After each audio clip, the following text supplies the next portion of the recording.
Chris Doumitt has finally spoken up, and what he's revealing makes every episode of Gold Rush featuring Parker Schnabel look tame by comparison. For years, viewers assumed the wildest moments were already shown on TV. But according to Chris, entire nights, discoveries, and incidents never aired. Not because of editing or time constraints, but because they were deliberately buried by the crew themselves. And the proof Chris held onto wasn't something that got cut in post-production. Parker personally ordered it erased. This isn't rumor or speculation. Chris kept the SD card. He kept the logs. He kept the recordings Parker insisted should disappear forever. Now, he's exposing a moment Discovery Channel would never touch. The moment Parker realized that what was beneath the ground wasn't gold, wasn't natural, and had no place on a mining claim. If you think you understood Parker's operation, Chris is about to show you that you only ever saw a fraction of the truth. So before we go further, hit like and subscribe, because this is the footage Parker hoped would stay buried. From the first second of Chris's unfiltered interview, the tension is unmistakable. There's a heavy silence, not the kind that settles quietly, but the kind that takes over the room. Chris is mid-conversation, casually sharing behind-the-scenes stories, when he suddenly freezes. His eyes drift off camera, like he's triggered some forgotten trap. Then he says it, softly, without drama, like a mistake he instantly regrets. Yeah, that clip Parker told me never to show anyone. The room locks up. The boom operator lowers his arm. The producer's head snaps up. Even Chris looks stunned by his own words, like he didn't mean to let them slip. The color drains from his face. This isn't a joke. His calm demeanor vanishes. He tries to laugh it off, but the sound is tight and forced.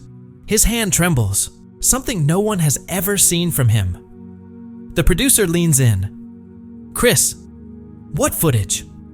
He avoids eye contact, scratches his cheek, adjusts his hat. Classic stalling. He starts to speak, stops, then lets out a laugh nobody believes. The producer repeats the question slowly, carefully. Finally, Chris exhales and mutters, "The card. The one I wasn't supposed to keep." The air in the room feels thinner instantly. Everyone remembers the chaos surrounding that lost SD card.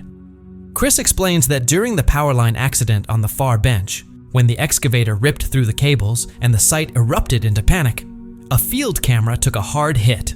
Parker declared it destroyed, unsalvageable. He ordered it thrown away. The camera ended up in the scrap pile. Everyone assumed it was dead, but the SD card wasn't. Chris quietly retrieved it, popped it out, wiped off the dirt, and slipped it into his pocket. He told no one, not Parker, not the producers, nobody. Why? Because what was on that card captured the moment everything changed. The moment Parker stopped being the Parker everyone thought they knew. For 2 years, Chris watched that footage in private, unsure whether the network would even allow him to admit it existed. When he finally begins describing it, one thing is clear. It doesn't start with mining or gold.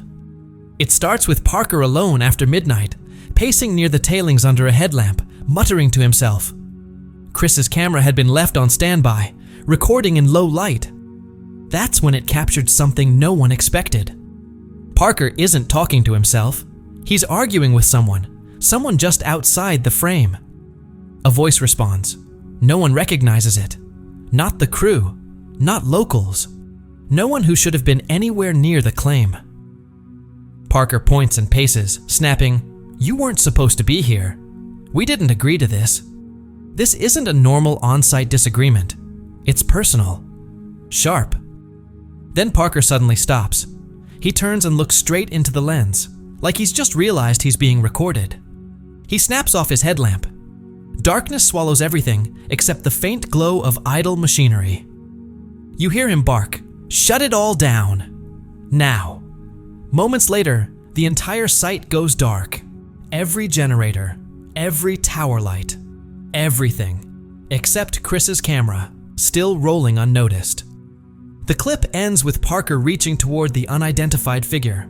Then a loud thump slams into the microphone. The file cuts. Chris says that was the moment he knew he could never erase the card. Whatever Parker was involved in wasn't something fans were ever meant to see, and it wasn't an accident. He ends his account with a line that chills the room. Parker wasn't alone out there, and that night wasn't an accident. Before anyone can react, the card automatically loads the next hidden file. Morning Light. A rock shelf that looks completely wrong for the claim. Too smooth, too aligned, like it was shaped instead of formed. Parker crouches beside it, brushing away dirt.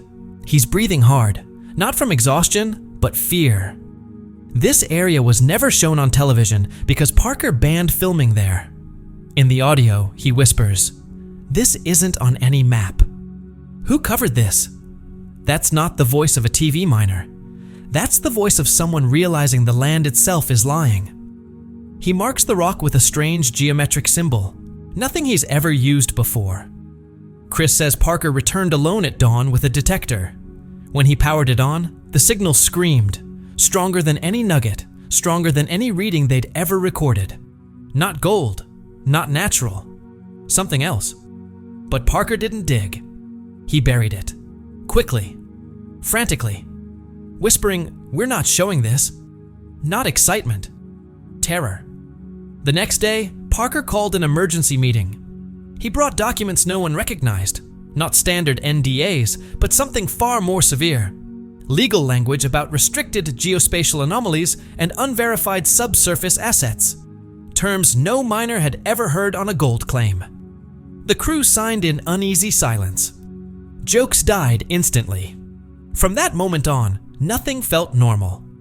Parker altered schedules, avoided the ridge, kept detector readings secret, and shut down every question. Whatever he found wasn't gold, and it was never meant for television. Chris says that night permanently changed how the crew viewed the claim. Every rumble beneath their boots, every shift in the dirt, every flicker of movement felt connected to whatever Parker was desperately trying to bury. No one said it out loud, but the atmosphere changed. The team began watching the ground the same way Parker did, like it could respond. And that's when the first warning came. Not from a person, from the machines.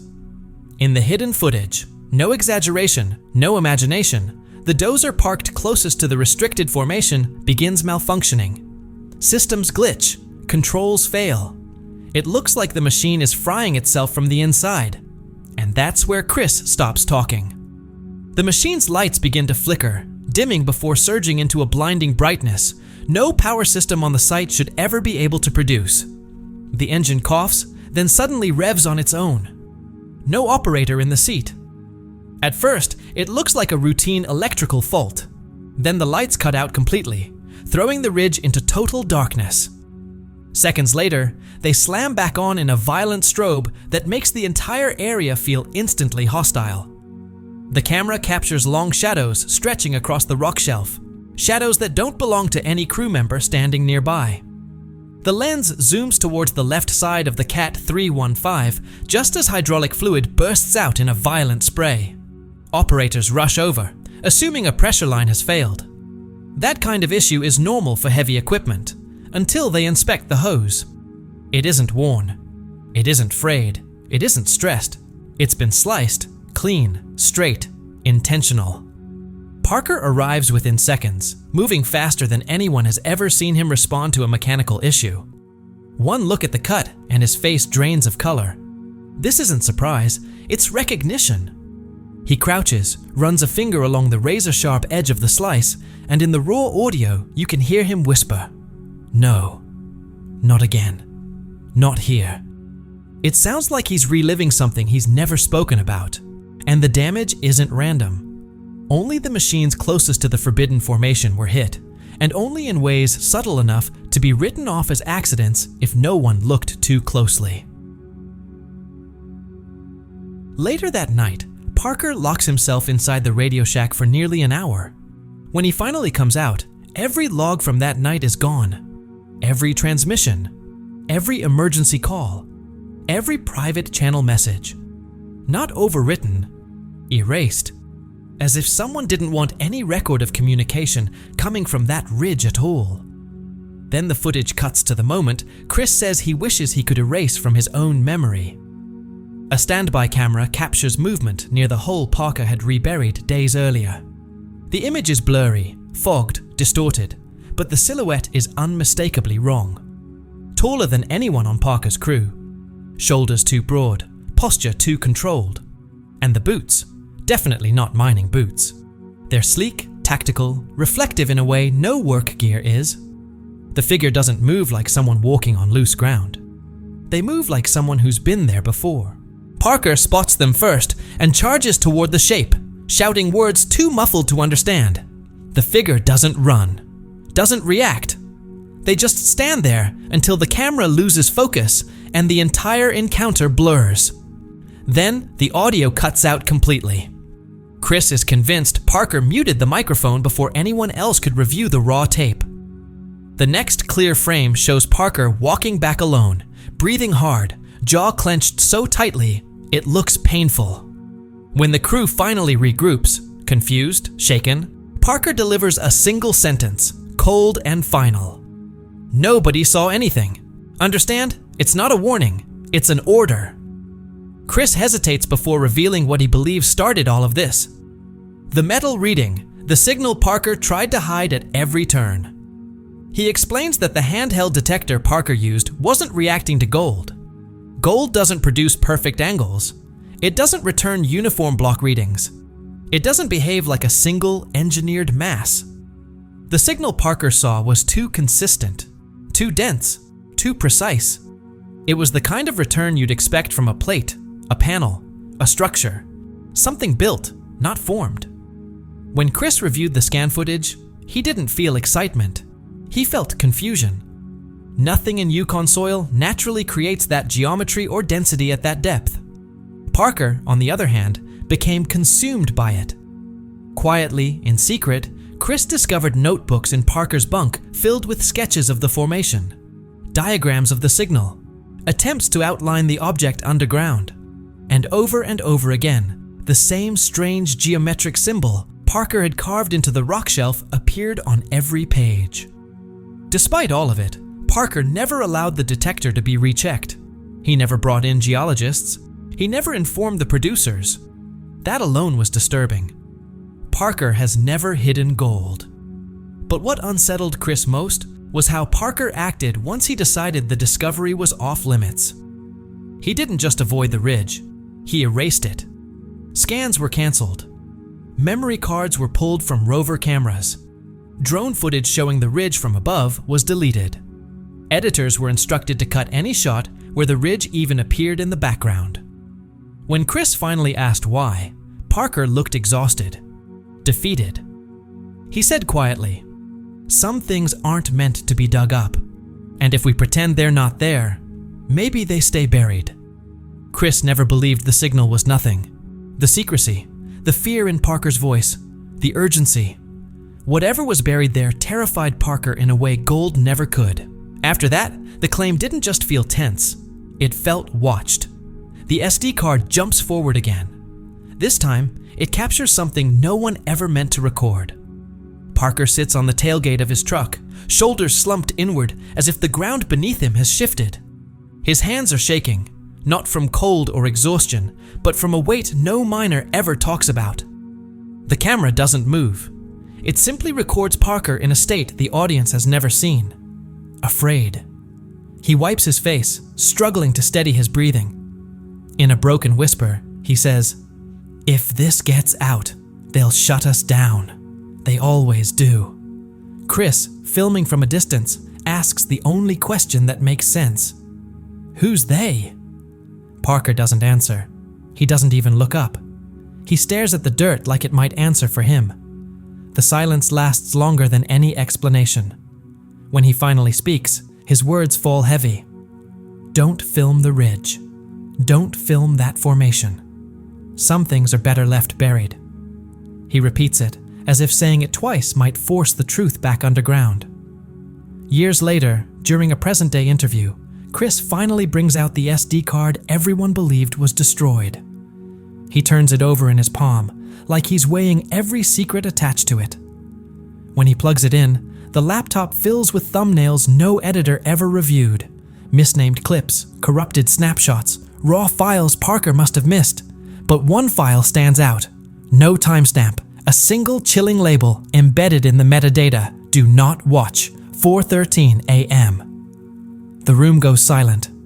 Chris reads the label twice, his hand trembling over the trackpad. He admits he avoided this clip for years, not out of fear, but because watching it would confirm that Parker had been right to hide it. People deserve to know what was really down there, he says. Not for drama, just the truth. He clicks play. The footage appears instantly, clear, stable, untouched.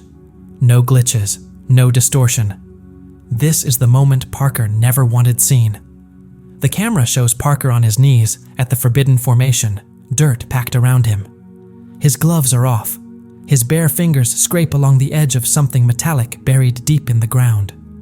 As more soil falls away, the object emerges, perfectly straight, razor smooth, unnaturally precise. It reflects light despite having been underground for who knows how long. It's massive, far too large to take in all at once, and unmistakably engineered. Nothing like this belongs in untouched Yukon soil. Parker stops moving. He stares at the object like touching it might shatter everything he understands about the world. When he finally speaks, his voice cracks. This isn't from our time. Chris pauses the footage there. Parker's hand hovers over the metallic surface, shaking. Panic is etched into every line of his face. You can see the exact moment realization hits. This wasn't something misplaced. It was impossible. Chris turns to the camera, the frozen frame still behind him, and says quietly, this is why he hid it. And this is only the beginning. And as the story reaches its final moments, something inside you begins to settle, while something else slowly wakes up. You can feel it.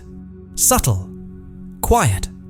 Like a whisper guiding you toward a version of yourself you've always known, even if you've never fully met.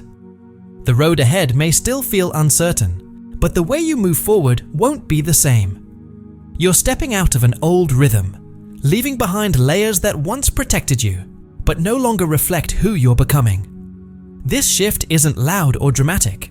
It moves gently through your inner world, loosening old fears, softening long-held doubts, reminding you that your story isn't ending. It's beginning again, on a higher level. What once felt stuck begins to breathe. What once felt heavy starts to lift. You'll notice it in small ways first. Clearer thoughts, steadier confidence, a calmer heart. You stop negotiating with people, situations, and energies that drain you. Life begins rearranging itself, not to challenge you, but to align with you. People, opportunities, and signs start showing up with uncanny timing, as if reality itself is adjusting to support your next chapter. What once felt distant comes closer. What once seemed impossible starts unfolding with ease. And you realize something important. Nothing was ever being withheld from you. You were being prepared, strengthened, aligned, shaped into someone ready to receive what's next. There may still be moments of doubt, times when your old self tries to pull you back into familiar patterns. But that's only the echo of a frequency you no longer live in. You're not going back to who you were. You're rising into who you were always meant to be. Every step forward now carries more clarity, stronger intention, and a deeper sense of purpose. This transition doesn't ask you to rush. It doesn't ask you to force anything. It only asks you to stay open. Open to change. Open to guidance. Open to the life that's trying to unfold for you. Because the moment you open, even slightly, the path opens with you. What once felt blocked begins to shift, dissolve, and reorganize itself in ways you never expected. You're entering a phase where intuition speaks louder than fear, where your inner compass guides you more clearly than outside noise, where your heart recognizes truth before the mind catches up. This is what alignment feels like. The world sharpens. The next step becomes clear. And instead of resistance, the energy around you supports your growth. So as this video comes to a close, remember this. You are not behind. You are not lost. You are not stuck. You are transitioning. You are recalibrating. You are stepping into a chapter your future self has been calling you toward for years. Everything you've lived through prepared you for this moment. The release, the shift, the upgrade, the rise. And the universe isn't finished with you. In fact, it's just getting started. There are breakthroughs you haven't seen yet. Blessings already on their way. Opportunities you haven't imagined. Connections that will change everything. And there's a version of you, stronger, wiser, freer, that you're about to meet. So, breathe. Trust, allow. What's ahead isn't chaotic, it's intentional. If something leaves, it's making space. If something arrives, it comes with purpose. If something changes, it's shifting in your favor. This chapter is yours. This timeline is yours. This transformation is yours. Please subscribe to the Timefold channel and don't forget to like the video.